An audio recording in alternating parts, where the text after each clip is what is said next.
Zelensky will be brooding. Ukraine cannot go into NATO. Ukraine President Volodymyr Zelensky has suffered an embarrassing blow, America has lost interest in defending Ukraine. being forced to bow to US President Donald Trump's demands. The United States under Biden didn't do loans. They just handed money every time somebody walked in from Ukraine. They just handed them money. I do want security for our money. The U.S. will gain access to critical Ukrainian mineral deposits. To sign an agreement that would give the US up to $500 billion in revenue from Ukraine's rare earth minerals in exchange for their support during the war. I'll be dealing with President Putin largely. It is advantage Putin. Rare and rare earth metals are very important components, very important resources for modern industries. We are ready to work there with our foreign partners, including American ones. It looks like the Russian president will have the last laugh. पूर्व अमेरिकी राष्ट्रपति Donald Trump र Ukraine बीचको सम्बन्ध लामो समयदेखि विवादास्पद रहँदै आएको छ। ट्रम्पको यो कार्यकाल युक्रेनसँगको सम्बन्धले अन्तर्राष्ट्रिय कूटनीतिक, अमेरिकी घरेलु राजनीति र व्यक्तिगत स्वार्थका अनेकौं तहहरू समेटेको देखिन्छ। ट्रम्प प्रशासन युक्रेनप्रति नरम नभएको मुख्य कारणहरूमध्ये केही यस्ता छन्। सुरक्षा सहायता रोक्ने निर्णय। सन् 2019 मा ट्रम्प प्रशासनले युक्रेनलाई प्रदान गरिने सुरक्षा सहायता रोकिदियो। यो सहायताले रुस विरुद्ध युक्रेनको प्रतिरक्षा बलियो बनाउन आवश्यक थियो। ट्रम्पले सहायता रोकेर युक्रेनी राष्ट्रपति भ्लादिमिर जेलेन्स्कीलाई बाइडेन परिवारको विरुद्ध अनुसन्धान गर्न दबाब दिएको आरोप लगाइयो। नाटो र युरोपमा उनको असन्तोष। ट्रम्पले नाटो र युरोपेली देशहरूलाई बारम्बार आलोचना गर्दै उनीहरू अमेरिकाको सुरक्षामा फ्री राइड लिइरहेको आरोप लगाए। उनले युक्रेनलाई सहायता दिन युरोपले पर्याप्त प्रयास नगरेको भन्दै आफूले अनावश्यक रूपमा संलग्न हुनुपर्ने असन्तुष्टि जनाए। रुससँगको सम्बन्ध। ट्रम्पले आफ्नो कार्यकालभरि नै रुससँग निकट सम्बन्ध राख्ने नीति अपनाएको देखिन्थ्यो।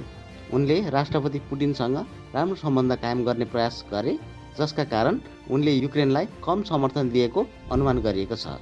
रुस युक्रेन विवादको प्रसङ्गमा ट्रम्पले युक्रेनलाई पर्याप्त कूटनीतिक समर्थन नदिएको आलोचना गरियो। ट्रम्पको नीति व्यक्तिगत ऋषिबी कि रणनीतिक चाल। ट्रम्पको युक्रेनप्रतिको यो व्यवहार व्यक्तिगत प्रतिशोध मात्र भनेर बुझ्न अपूर्ण हुनेछ। उनको नीतिमा व्यक्तिगत राजनीतिक स्वार्थ, अमेरिकाको विदेशी सहायता नीति र रुससँगको सम्बन्ध जस्ता गहिरा कूटनीतिक पक्षहरू जोडिएका थिए। ट्रम्पले युक्रेनलाई स्पष्ट समर्थन नदिएर आफ्नो अमेरिका फर्स्ट नीतिलाई प्राथमिकता दिएका थिए, जसले गर्दा उनले युक्रेनलाई सैन्य सहायता दिन ढिलाइ गरे। साथै उनले बाइडेन परिवारलाई बदनाम गर्न युक्रेनलाई दबाब दिन खोजेको घटनाले पनि उनको नीतिलाई प्रभावित गर्यो। सन् 2019 मा अमेरिकी प्रतिनिधि सभाले राष्ट्रपति डोनाल्ड ट्रम्पमाथि महाअभियोगको छानबिन सुरु गर्यो। मुख्य आरोप थियो कि ट्रम्पले आफ्नो राजनैतिक प्रतिद्वन्दी जो बाइडेनलाई नोक्सान पुर्याउन युक्रेनी राष्ट्रपति भ्लादिमिर जेलेन्स्कीलाई दबाब दिएका थिए। यो विवाद एक गोप्य टेलिफोन कलबाट सुरु भयो, जुन जुलाई 25, 2019 मा भएको थियो। सो कलमा ट्रम्पले जेलेन्स्कीलाई अमेरिकी सैन्य सहायता रोक्ने सङ्केत गर्दै बाइडेन परिवार विरुद्ध अनुसन्धान थाल्न अनुरोध गरेको आरोप लगाइयो। यो अनुरोध विशेष रूपमा हन्टर बाइडेनसँग जोडिएको थियो, जो युक्रेनी ग्यास कम्पनी बुरिस्माको बोर्ड सदस्य थिए। ट्रम्प प्रशासनले युक्रेनलाई लगभग $400 मिलियन को सैन्य सहायता रोकिदिएको थियो, जुन रुस विरुद्ध लड्न युक्रेनका लागि अति आवश्यक मानिन्थ्यो। सन् 2019 को डिसेम्बर 18 मा अमेरिकी प्रतिनिधि सभाले ट्रम्प विरुद्ध 2वटा महाअभियोग पारित गर्यो। सत्ता दुरुपयोग, एब्युज अफ पावर, आफ्नो राजनीतिक फाइदाका लागि राष्ट्रपति पदको दुरुपयोग गरेको आरोप, काङ्ग्रेस अवरोध, अब्स्ट्रक्सन अफ कङ्ग्रेस, छानबिन प्रक्रियामा सहयोग नगरेको आरोप। तर सन् 2020 को फेब्रुअरी 5 मा अमेरिकी सिनेटले ट्रम्पलाई दोषी ठहर गर्न अस्वीकार गर्दै उनलाई उन्मुक्ति दियो। यसले उनको राष्ट्रपति पद सुरक्षित रह्यो, तर उनको युक्रेन नीति र कूटनीतिक व्यवहारबारे ठुलो बहस उब्जियो। Ukraine cannot go into NATO. Donald ट्रम्पले युक्रेनप्रति आफ्नो असन्तोष बारम्बार सार्वजनिक रूपमा व्यक्त गरेका थिए। उनले युक्रेनलाई अमेरिकी सहायता प्रदान गर्ने देशहरूमध्ये एक भनेर हेर्थे, जुन उनले आवश्यकताभन्दा बढी सहायता लिइरहेको ठान्थे। ट्रम्पको धारणा थियो कि युक्रेनले लगातार अर्बौं डलरको सैन्य र आर्थिक सहायता त लिइरहेको छ, तर त्यसको सट्टामा अमेरिका वा उसका नेताहरूलाई कुनै ठोस प्रतिफल दिन असमर्थ रहेको छ। उनले विशेष रूपमा युरोपेली राष्ट्रहरूलाई पनि आलोचना गर्दै भनेका थिए कि युक्रेनलाई अमेरिकाले मात्र सहायता दिनुपर्ने छैन, बरु जर्मनी, फ्रान्स र अन्य युरोपेली देशहरूले पनि बारम्बार रूपमा योगदान गर्नुपर्छ। ट्रम्पले बारम्बार यो तर्क गरे कि अमेरिकाले आफ्नो करदाताको पैसा खर्च गरेर युक्रेनलाई रक्षा गरिरहेको छ, जबकि युरोपले पर्याप्त भूमिका खेल्न सकेको छैन। रुसको आक्रमण रोक्न युक्रेनको रणनीति र क्षमताबारे पनि ट्रम्प सन्देह राख्थे। उनले युक्रेनले आफ्नो सुरक्षाका लागि अत्याधिक हदसम्म अमेरिकामाथि निर्भरता बढाएको टिप्पणी गरे।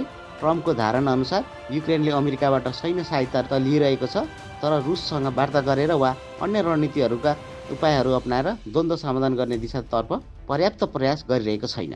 उनको यस्तो सोचका कारण उनले युक्रेनलाई सहायता दिन हिचकिचाइरहेका थिए, जसले सैन्य सहयोगसँग बार्गेनिङ चिफ मोलतोलको माध्यमको रूपमा प्रयोग गर्न खोजे, जसको उदाहरण 2019 मा देखियो जब उनले युक्रेनलाई दिने करिब $400 मिलियन को सहायता रोकिदिए।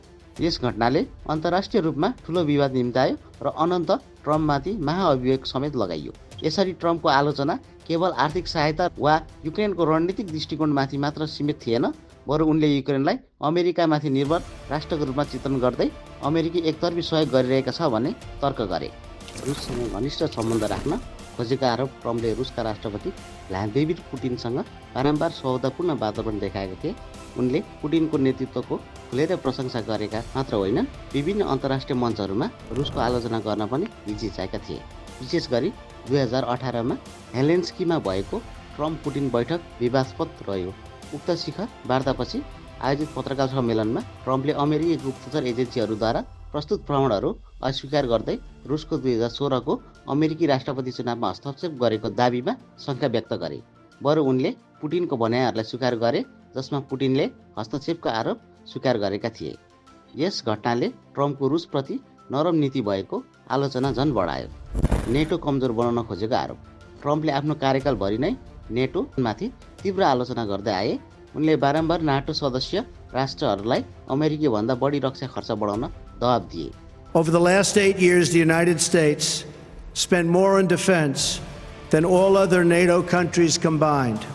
उनले 2018 को न्याटो सम्मेलनमा धम्की समेत दिएका थिए कि यदि अन्य सदस्य राष्ट्रहरूले आफ्नो जीडीपी को 2% रक्षा खर्च पुर्याएनन् भने अमेरिका न्याटोबाट अलग हुन सक्छ। ट्रम्पले नाटोलाई अमेरिकामाथि बोझ बनेको सङ्गठन भनेर चित्रित गरे, जसले रुसलाई प्रपक्षको रूपमा फाइदा पुग्न सक्छ भन्ने चिन्ता अमेरिकी रणनीतिकारहरूले व्यक्त गरे।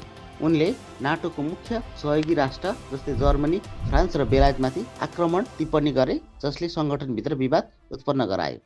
युक्रेनमाथि प्रभाव। नाटो कमजोर हुनुको प्रभाव युक्रेन जस्तो रुस आक्रामकता झेलिरहेको राष्ट्रलाई प्रत्यक्ष रूपमा परेको थियो। यदि युक्रेनले आफ्नो रणनीतिक साझेदारहरूसँग राम्रो सम्बन्ध कायम राख्न सक्यो भने अमेरिका र युक्रेन बीचको सहकार्य अझ सुदृढ हुन सक्छ। नयाँ सुरक्षा सम्झौताहरू, आर्थिक साझेदारी र कूटनैतिक पहलहरूले भविष्यका सम्भावनाहरू खोल्न सक्छन्, जसले युक्रेनलाई एक स्थिर र सुरक्षित राष्ट्रको रूपमा उभ्याउनेछ।